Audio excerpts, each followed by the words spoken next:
What is neural network? Neural network is the basic tool that we use in deep learning to make the models and to actually use all the features of deep learning which distinguish it from machine learning. Example, automatic feature extraction. Now, neural network is a concept derived from human brain. The thing is, in a human brain, there are a lot of neurons that fire up whenever we create a thought. And these neurons get stronger and stronger when we dive into some subject.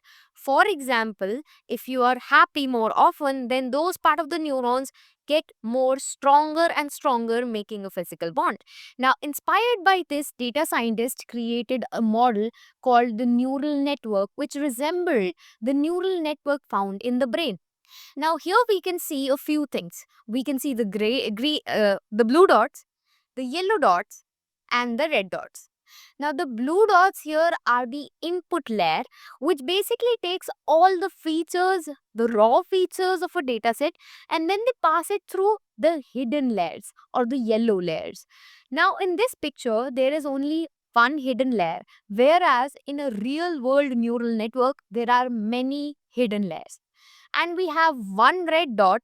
This is the output layer, whereas in the real world we can have more than one outputs. Now, there are some terminologies that are important from this perspective.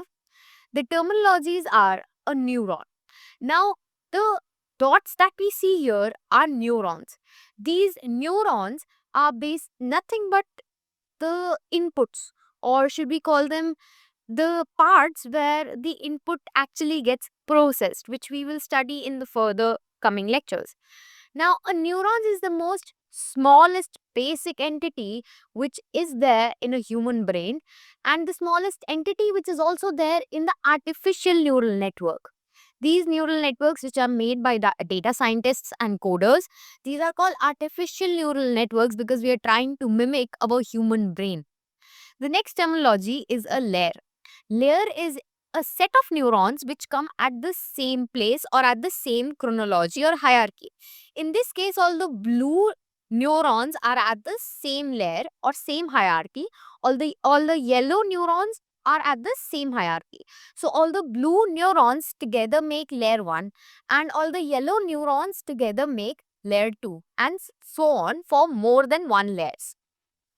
Next is input layer, which we already discussed. Layer takes all the features and passes it through the hidden layers to come to one single output. Now, this neural network or artificial neural network can be used in a variety of ways to actually do what we discussed in the previous video, which was the dimensionality reduction, which is if we reduce the number of neurons in the second hidden layer. Let us consider that here on hidden layer number 1 we have 5 neurons, whereas on hidden layer number 2 we would have 3 neurons, which means that the dimensions that we are going to compute in the second hidden layer are less, which means we have achieved dimensionality reduction. Hidden layers are the layers which do the most basic or the most crucial computation in an artificial neural network. In this case, these would be the yellow layers. These are the most basic or the most fundamental building block of an artificial neural network, and these are the ones that actually compute and help us arrive at one single or multiple outputs. Next is output layer. Output layer in this case only has one neuron or one output, whereas in real world scenarios we could have many more outputs. Not just one output, we could have more outputs. And then we have weights and biases. Now, when we send an information or an input from this input layer to the hidden layer, we can't just consider the input as it is, even if it's in a digital value. We need to make sure that all the inputs are given priorities as per they would be given if a human was computing it.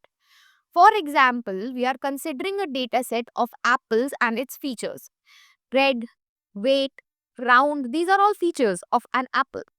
And we have put these features into this input layer on our artificial neural network, which means that we have put these features, which is weight, color, and shape of an apple in these input layers. When we are doing the computation here, we cannot give equal priority or equal weightage to each and every input, which means we need to give some priority to some inputs and less priority to other inputs. Where this is where weights come into the picture. We multiply the weights to the inputs, and that is how we compute the answers or the numerical values for this coming layer. Every layer can have biases. Biases, for example, let's take an example where you want to go see a movie, and the things that a normal person considers is the storyline, the protagonist, and the director.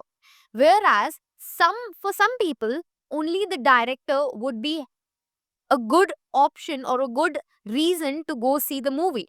That is the bias that we are introducing in a neural network. So we have understood what a neural network is, how it got derived from a natural and real human brain and neurons from a human brain, and these are the terminologies that we learned.